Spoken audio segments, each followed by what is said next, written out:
We know from last year what traits the Chicago Bears analytics department values at each position.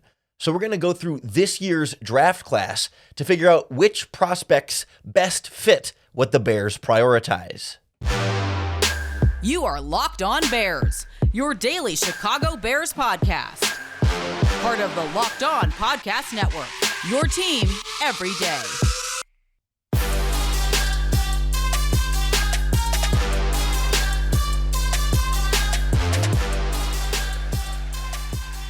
This is Locked On Bears, and I'm your host, Lauren Cox. I'm here to bring you your daily, in-depth Chicago Bears news and analysis. You can follow me on X at CoxSports1, and you can follow the podcast at Locked On Bears on all of your favorite social media platforms. Thanks for making Locked On Bears your first listen today. We're part of the Locked On Podcast Network, your team every day.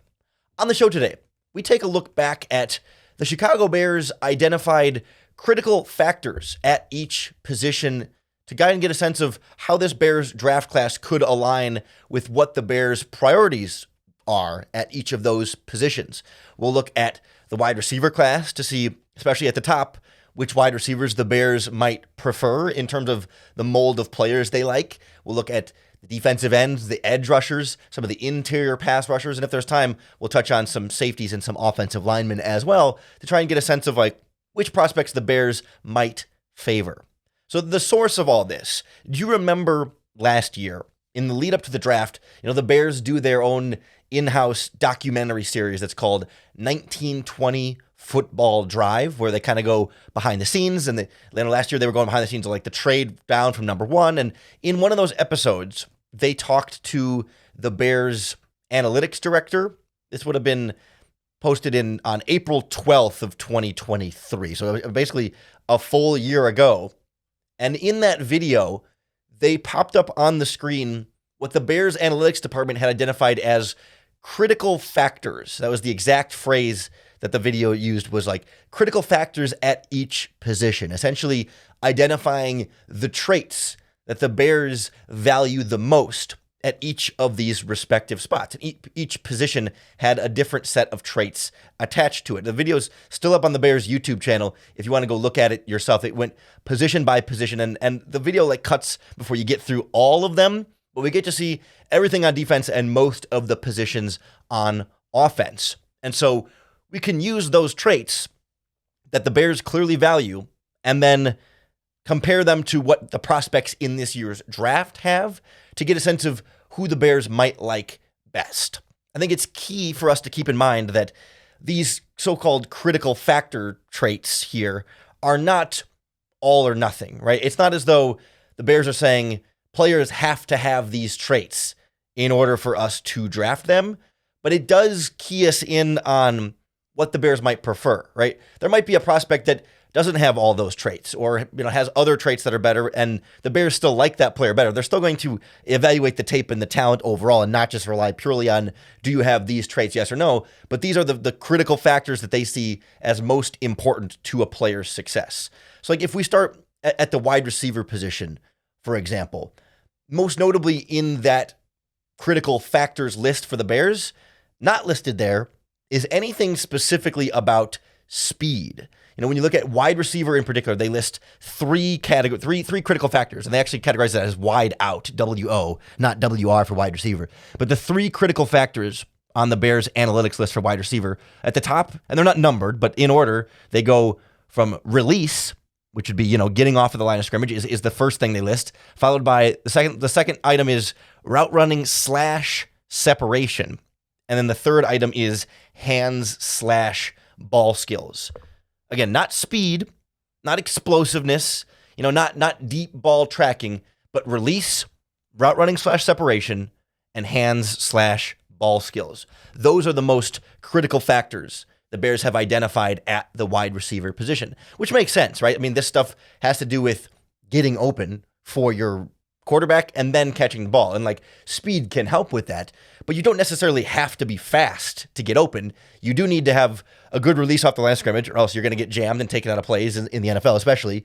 And then you're going to need to be able to run good routes and find ways to separate. And separation involves speed, but sometimes it can be intelligence, football intelligence of knowing how to set up a player and fake one route and then go into another route, and how to make all of your route stems look the same so the corner or the player guarding you can't predict where you're going to go based on how you've started your route. I mean, there's a lot of different nuances to route running that go beyond just how explosive you are. Being explosive certainly helps with that process, but it's not the most important thing. Same thing with size. Size is not listed there. Size can help you separate. If you're bigger and stronger than them and you can kind of body them off of you, that can help your release. That can help your route running and separation a little bit. But it's not a critical factor. It's just maybe more of a nice to have than a gotta have. And so when you start to apply that to this draft class, I mean, obviously at the top, Marvin Harrison Jr., Malik Neighbors, and Rome Odunze, they all have, I would say, varyingly strong levels of, release from the line of scrimmage, route running and separation, and hands and ball skills. Like, all three of those guys are generally very good at essentially everything you're going to ask them to do. I will say, if we want to nitpick those guys, there are a lot of times when Marvin Harrison will intentionally go low to try and catch a pass and let it, it's not that he's not a hands catcher, but he will let it come into his body a little bit more sometimes and won't always quite attack the ball in the air, especially on like back shoulder throws to the sideline. In certain areas of the field, he reverts to sort of old habits in terms of how to catch the ball. Like, if you want to nitpick areas where one of those guys might not quite fit exactly the Bears stuff there, I mean, I think there's a little bit of that kind of thing. Again, not much, but again, nitpicking. I think Malik Neighbors might be the most dynamic of the three in that regard. And I mean, obviously, Rome Odunze is like the biggest, fastest, like combination height, weight, speed type athlete in the group. All three of those guys are going to fit the Bears category. Like, the Bears are not going to count any of those guys out. That's not necessarily part of this proposition here.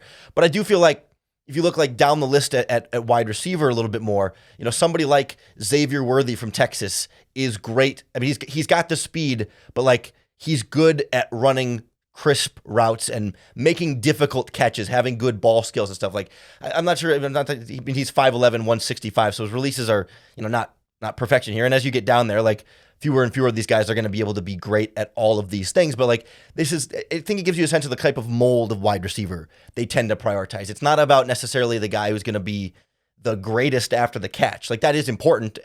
All the traits are important, but they want the guy who's the better route runner, the better separator with good hands, as opposed to the guy who's really good with the ball in his hands after the catch, but you got to teach him to run the route tree, and sometimes he has concentration drops. Like, I think somebody like Ladd McConkey or Ricky Pearsall are both right in this conversation of like separation, route running, and hands. Like, that's exactly what the Bears are looking for. Both guys have pretty good releases off the line of scrimmage. They could use maybe, again, some extra strength and some bulk to try and be able to break press a little bit more. And like, there's a difference between release and breaking press. Like, there's nuance to it within that, but like, those two guys absolutely stand out to me as guys that fit that mold. Whereas maybe some of your more, I don't know, like raw type of receiving prospects, like I don't know if somebody like Johnny Wilson from Florida State, played at Arizona State before that, who's humongous, but like, I don't know that he's a great separator and route runner yet, but that doesn't mean they can't teach him they can't teach him that. And like, Brandon Rice from USC, some drop issues, some ball skill stuff. Like, is that enough to kind of not scare the Bears off? But if they're trying to rate these guys and separate, nitpick between two lower down receivers, if one has more of these critical factors, they might bump the critical factors guys up a little bit more and maybe drop the non-critical factors guys down. Like, I look at Jalen McMillan from Washington as a guy who I'm a big fan of in this draft and really fits this mold. Like, not the biggest, not the fastest, not the most dynamic athlete, but like smart, nuanced route runner with great hands. That's what the Bears' critical factors identify here. And I think Jalen McMillan is somebody who definitely fits that bill if the draft board falls right and he's able to be there somewhere where the Bears might pick, which, as it stands today, I'm not sure it quite lines up there. But you can kind of get a sense of what the wide receiver position might look like for them, and how I think DJ Moore and Keenan Allen, especially Keenan Allen, release, route running, separation, hands. That's what the Bears prioritize at that position, and that can inform how they'll approach this in the draft. I want to do the same thing for some of the other key positions we'll be keying in on. The defensive line, the offensive line where we can here, and maybe even some safeties next on Locked On Bears. This episode of Locked On Bears is brought to you by our friends at FanDuel Sportsbook, America's #1 sportsbook. Right now is a great time to get started on FanDuel because it's playoff time in the NBA and NHL. Baseball is also in full swing, and FanDuel is your place to bet on every game. Right now, new customers get $150 in bonus bets guaranteed. That's $150 win or lose added into your account. Bet on everything from slap shots to home runs to slam dunks, all on an app that's safe, secure, and super easy to use. So what are you waiting for? Get your $150 in bonus bets by visiting FanDuel.com/lockedon and make your first bet an automatic win. FanDuel, America's #1 sportsbook. The Bears need to draft an edge rusher in some capacity in this year's draft. They just need something opposite Montez Sweat to go with DeMarcus Walker and Dominic Robinson and some of the other guys on the list here, where the depth chart just needs that infusion of a young player to eventually become that long-term running mate for Sweat. Unfortunately, again, we can look at the so-called analytics critical factors that the Bears prioritize in the edge rusher. Again, this is not like you have to have it or they won't draft you, or if you don't have it, you have to have it or they won't draft you, or if they don't have it, you're off the board, or if you're only going to get drafted if you have all these things. No, but some priorities that the Bears have at defensive end fits a certain mold that I think aligns better with some guys in this draft than others. So at the defensive end spot on the chart, and I realize like when the Bears flash it up on the screen, it's small and hard to read, and I think that's partially intentional, but we can pause it and zoom in and read it. But for defensive ends, they actually list 5 critical factors. And those 5 critical factors have a lot of slashes in them, so they combine a lot of things. And it's not a perfect list by any means. But critical factors, top of the list is explosion / initial quickness. That's 1. Number 2 is pass rush ability. 3 is, again, some slashes in here, pursuit / motor / violence. I love that term. Then there's number 4 is all one, hands / punch / shed. And then the last one, the 5th one, is durability. And again, they're not actually numbered. That is the order they're presented in, but we don't know definitively whether that means that is the exact order they prioritize them in, as far as most important is first and least important is last. But again, it's explosion, pass rush ability, pursuit and motor, hands and punch, and then durability last of all. And I think right away, when I think about this year's draft class, explosion and initial quickness screams Dallas Turner from Alabama. Like, he is the most explosive and quick off the snap guy at the top of this draft class. He's more explosive and quick than Latu, who I love. And I think he's got some more explosiveness than Jared Verse as well, who also has, don't get me wrong, a good amount of explosiveness here. I do think the critical factor of pass rush ability is kind of vague and kind of broad and hard to lean into. But I think the idea is more like, we think about it with offensive linemen, right? Is he a good pass blocker? Is he a good run blocker, or both? I think they think about this in terms of, is he a good pass rusher? Is he a good run defender, or both? And I think in this case, they're saying like, the critical factor is more important to draft the defensive end who's a good pass rusher than the defensive end who's really good against the run. Not to say that stopping the run is not important. It's clearly important to the Bears. But critical factors wise, yeah, it's kind of obvious, but it's worth noting, like, pass rush ability is what's really more important here. Then it's the pursuit, the motor, the violence, the energy as an edge rusher, the hands, the punching ability, the ability to shed blockers, and then durability is also, I think this is the only position where durability showed up as one of the critical factors, which I thought was interesting. No, tight end was the other spot that durability showed up. Those were the only 2 spots that listed durability, which is interesting because you'd think durability would be more or less equally important at every position, and maybe even more important at quarterback, but it's not. I guess it's not the critical factors to being successful, but at the same time, it's super, super necessary for any position. But regardless, I don't think it's worth spending too much time on durability. But I think, Latu and Verse and Dallas Turner are all, they all have the, the pass rush ability side of this conversation. And with all these guys at the top of the draft, they're pretty much all going to check all of these boxes.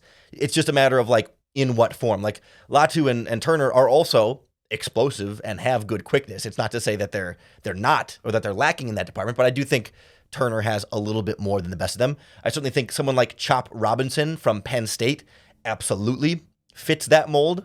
as someone like, later on, late first round, early second, if you were to trade down or something like that, maybe a Marshawn Nealon from Western Michigan, smaller school kid. I was struggling for a minute there, but like explosiveness, strength, hands, power, like all these things the Bears talk about. Like I don't think it quite aligns the same with someone like, Darius Robinson from Missouri, who I love, a little bit oversized, like strong, physical, and long, but length and really like strength specifically wasn't necessarily a part of that list. Like hands and punching has some strength behind it for sure, but there's different kinds of strength in there, and like shedding involves some strength, but like it's more about explosiveness, quickness, pursuit, motor, and violence. And I think Darius Robinson is violent in a lot of ways and has good motor, but like we sort of have had this perception in Chicago that Matt Eberflus particularly values, long, bigger defensive ends, and that some of the guys that he had in Indianapolis tended to be more in that mold. But that's not really specifically in these critical factors. Like, again, hands and punch, like length helps with that, and length helps with shedding, just like in the wide receiver conversation. Speed helps with separation and route running, but it's not the critical factor. You don't need to have the length if you've got the hands and the punching ability, if you've got the pursuit and the motor and the violence, if you've got the pass rush ability and the explosion. And that's where, like, again, I think somebody like Montez Sweat, if you think about guys on the roster right now, explosive, quick, pass rush ability, a motor that does not quit, great hands and ability to punch and shed, and he's durable. Like, Montez Sweat checks all 5 of those boxes very, very clearly and strongly. And so trying to find a pass rusher in the NFL draft that fits that, like, that's what's going to be interesting to kind of figure out who fits into that mold or not. Because there's a lot of like tweener types. It's like there's some guys in this draft, like both of the Murphys from UCLA, that are a little bit undersized. Same with, I think, Javon Solomon from Troy. These guys are more like outside linebackers, but maybe you could bulk them up to play defensive end. And then you've got like some really big guys like the Oregon kid whose name is escaping me, and a lot of people see him as an interior guy, Darius Robinson, who we already talked about. The Oregon kid, I'm scrolling down right now, Brandon Dorless. The same kind of thing. Like, are you quick and explosive enough if you're one of the bigger pass rushers? And then if you're one of the smaller pass rushers, do you have enough of the punch and the hands and the shedding ability? Like, it doesn't seem like they're totally opposed to a smaller edge rusher if they can be explosive, have good pass rush ability, good pursuit and motor, good hands and punching and shedding ability, and then the durability. Like, they still need them to be good against the run and be able to hold up, but there is more to it than that. And that's where I think it gets interesting to try and parse out how might they view Dallas Turner versus Leatu Latu versus Jared Verse. Again, much like the top 3 wide receivers, any of the 3 of them are good enough to be the Bears pick. But if you're trying to separate, okay, all 3 of these guys are close, which guy do we like best, or how would we rank the 3? That's where maybe these critical factors might be tiebreakers. It's like, well, Dallas Turner's a little bit more explosive and quick, so does that put him ahead of the other 2? And then, okay, between Verse and Latu, who's got the better pass rush ability, or who's got the better pursuit and violence in their game? Is that Latu? Does that put him above Verse, or does Verse's hands and punch give him more? Like, that's where they'll start to try and pin this out. I do think Dallas Turner probably fits the mold the most, but I think Jared Verse is also right there in that conversation, and maybe Latu has the least of the explosion, but the more of the proven pass rush ability, the violence, the hands, and the punching. So how they try and weigh that is anybody's guess, but it gives us at least a window into what the Bears might prioritize at that position. I want to also breeze through a few other spots that are a little bit less critical for the Bears here, but we've talked about like edge and wide receiver are kind of like the 2 big spots in the draft that we're most focused on with the 9th pick and elsewhere in this draft. And then maybe you could get another defensive tackle, you could get a safety, you could get an offensive lineman either at 9 or somewhere else in the draft as well. So we'll kind of touch briefly on those critical factors and a few of the prospects that might align or not align with those fits next on Locked On Bears. This episode of Locked On Bears is brought to you by our friends at eBay Motors. Passion, drive, and patience. The formula for winning championships is also what keeps your ride or die alive. eBay Motors has everything you need to maintain your vehicle and level it up to peak performance. We're talking superchargers, roof racks, exhaust kits, LED headlights, and more. Whether you're into speed, power, or style, eBay Motors has you covered. With over 122 million parts for your vehicle, you'll always find exactly what you're looking for. And with eBay's Guaranteed Fit, your part is guaranteed to fit your ride every time or your money back. Because with eBay Motors, you're burning rubber, not cash. With all the parts you need at the prices you want, it's easy to make your car the MVP and bring home huge wins. Keep your ride or die alive at ebaymotors.com. Eligible items only. Exclusions apply. eBay Guaranteed Fit, only available to U.S. customers. Edge rusher and wide receiver seem like the most likely choices for the 9th overall pick as we sit today, but we've had conversations about Byron Murphy from Texas or Johnny Newton from Illinois being defensive tackles who could be in that conversation, or there are offensive tackles like Joe Alt from Notre Dame, or perhaps Olu Fashanu from Penn State, or Tyler Guyton came in on top 30 visits, so I guess you never know, but all three of those positions could be in the conversation here at 9. And then, later in the draft, you'd like to see the Bears address maybe the center position, maybe the safety position to get long-term options there behind the veterans the Bears have under contract. And we got critical factors for most of those positions. The actual video on the Bears YouTube channel doesn't actually show when they get down to guard and center. We only get through the rest of the offense. You get quarterback, running back, wide receiver, tight end. They even have a separate one for fullback and then offensive tackle, but then it cuts off before we get to see guard and center and the specific critical factors they separate those positions out by. But we do get defensive tackle, we do get safety, we do get offensive tackle to be able to look through those spots. One thing that stood out to me is that the Bears separated in their critical factors, right? Different critical factors for the nose tackle position, the one technique, and the 3 technique defensive tackle pass rusher position. They separated, fullback from tight end and running back. They separated offensive tackle from offensive guard and center, even though guard and center are going to be similar in a lot of ways, especially. But they didn't separate the 2 safety spots at all. In the defensive there, it just lists safety. There's safety and corner, but just essentially viewing the factors as the same for both starting safeties. Matt Eberflus last year, or the last couple of years with Jaquan Brisker and Eddie Jackson, has had slightly more distinct safety positions on this defense. But now with Kevin Byard and Jaquan Brisker, they're expecting to be a little bit more interchangeable because those guys have more similar skill sets than what Eddie Jackson and Jaquan Brisker had. So it makes a little bit more sense now that they're kind of looking for the same things no matter what they're getting out of the safety position. So let's start there real quick because I think there's a couple prospects that come to mind right there. For safeties, they list the critical factors at the safety position: key and diagnose, ball skills, range, open field tackling. Those 4. And I realize key and diagnose kind of sounds like 2, but that's one. So the number one thing on their safety's critical factors is being able to read and diagnose a play. Understand, where you got to be, figure out where the receivers are, route combination, how you got to space the field, both in the running game and in the passing game. That's most important. Followed by ball skills, actually being able to break up passes and try and generate turnovers. Then range, your ability to cover long distances, which is not the same as speed. Range also includes the angles that you might take in trying to get over the top or get downhill, that, being able to be most efficient in your movement is as important or as important as speed. If you're really fast, but you take a bad angle, it doesn't matter how fast you are. You're just not going to get there. So there's more to it than that. And then open field tackling being in this conversation is a really important one because, I think this draft, when it comes to the free safeties, has a lot of guys that can diagnose and have ball skills and range, but there's not the tackling ability is what gets interesting.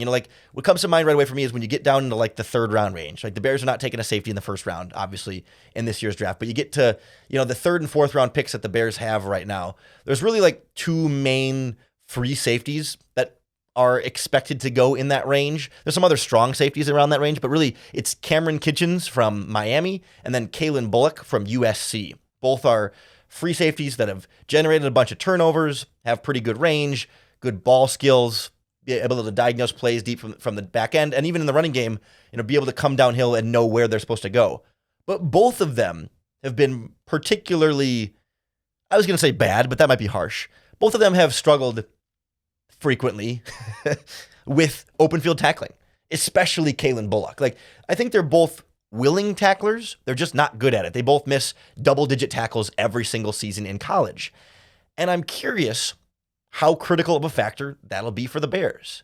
Right? Cameron Kitchens didn't test very well in terms of the combine and stuff, but notice again, speed and explosiveness are not one of the factors for the safety position. It's smarts, it's ball skills, it's range, and open field tackling. And I think both Bullock and Kitchens, to various degrees, check the key and diagnose category. They check the ball skills category. They check the range category.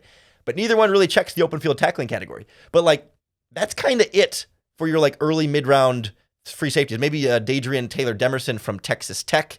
He's also missed a pretty hefty number of tackles though, too. Like, he's not necessarily the perfect solution here, although he's a little bit bigger and stronger. So maybe, you teach him the form a little bit better, and that's something that can improve there. But that's where it becomes interesting, right? Is there a safety that properly fits everything the Bears want in these critical factors? Or will they have to kind of compromise on one of these critical factors and just take a guy that they're maybe doesn't have everything they want? Or do they pass on them all together and say, we'll address safety another time when we can get a guy that really fits everything we want? We're not just going to reach to take somebody who might be more like what we like. Same kind of question, same kind of conversation with the defensive tackle spot, where it's like, okay, you've got Gervon Dexter, you've got Zach Pickens, you don't need to draft a defensive tackle, but what do the Bears prioritize there? It's similar to defensive end. You look at the defensive tackle, not the nose tackle, but specifically the defensive tackle pass rush spot. It's the same top category, explosion/initial quickness. At both end and tackle, those are the most important. Those are the first critical factors that the Bears list. I guess that doesn't mean it's the most important, but it is the one they listed first on both positions. Then number 2 for defensive tackles is hand, punch, shed, which was also on the defensive end list, but a little bit lower. And I don't know if that actually is a ranking or that's just the order they put them in. It's not alphabetical, I'll tell you that. Number 3 for defensive tackles is point of attack power. That's a new one that wasn't at defensive end, but important at the defensive tackle position in particular. And then pursuit/motor/violence. Those are the 4 for DT. Explosiveness, hands, power, motor violence for the pass rushers on the in tier there. Although it doesn't say pass rush ability. It doesn't say durability. It doesn't say run stopping. Neither one of those is going to be the critical factor for defensive ends. But I think when you talk about Gervon Dexter in that category, for a big guy, explosive off the snap, got big, strong hands, doesn't always use them correctly, but has the hands and the punch and the shedding ability, has power at the point of attack. Again, not always great leverage or pad level, but has the power behind it, and certainly a guy with some violence up front. So like that fits where Gervon Dexter ended up coming into this conversation. I think both Byron Murphy and Johnny Newton fit this pretty well. I think Newton might even be a little bit more explosive, but I think Byron Murphy has more power at the point of attack. And again, we're nitpicking here, but maybe a little bit more in terms of the hands and the punching and the shedding there. But both guys have, pursuit, motor, and violence for sure. Like both of them absolutely fit the bill. But if you start to separate this a little bit, like do they value, maybe a slightly more explosiveness and quickness or slightly more point of attack power?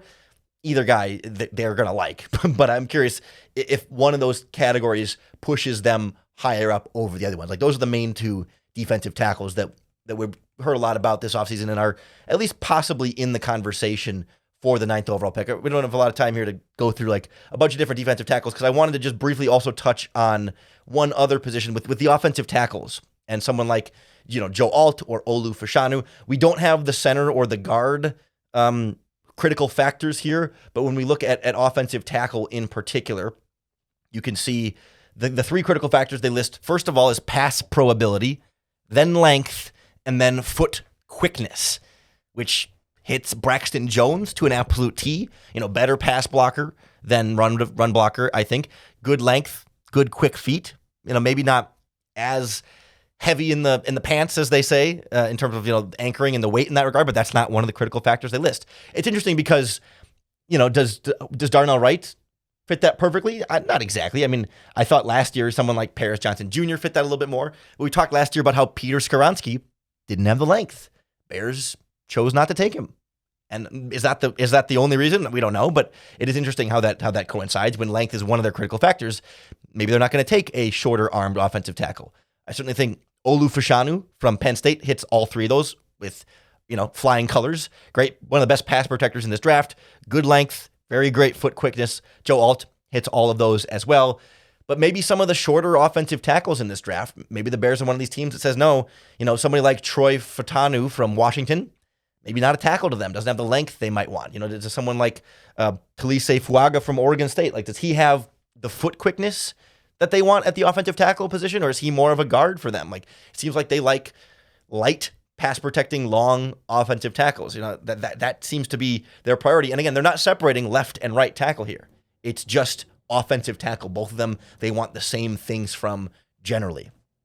I'm guessing there are slightly different critical factors when it comes to guards and centers. So I don't want to speculate. I don't want to apply these same 3 critical factors. I don't think length is going to be as important. If I'm guessing, length isn't going to be as important for them at center and guard as it is at offensive tackle because interior pass rushers aren't as long as edge rushers. But again, we don't know the factors, so we can't really put, Jackson Powers Johnson or Zach Frazier or, any of the other centers in this draft through this sort of like filter of critical factors. But I hope this kind of gives you a better sense of the players that do and don't fit what the Bears are looking for at some of the key positions we think they're going to try and draft this year.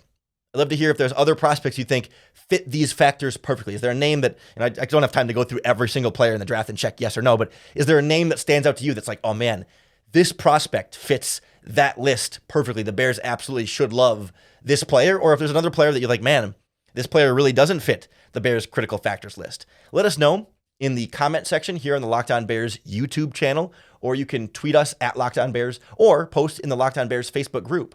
However you do it, just make sure you hit that subscribe button on YouTube or wherever you listen to podcasts. That's going to be the best way to keep up with all of our daily, in-depth Chicago Bears news and analysis. Thanks for making Locked On Bears your first listen today and hopefully every single day. By listening to us, you can ensure that every day I'll be able to give you another opportunity to bear down.